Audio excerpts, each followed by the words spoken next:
Hay un lugar en Galicia donde los árboles dibujan senderos, rutas escondidas, y el musgo sonríe a tu paso por donde caminas.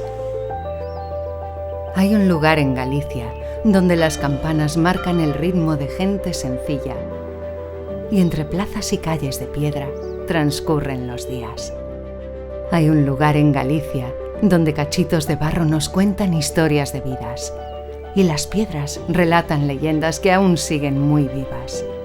Hay un lugar en Galicia donde el agua que emana entre losas antaño escondidas es la misma que calma, te arrulla y cura tus heridas.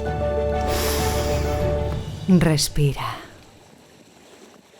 Cuntis, un baño de historia, un baño de vida.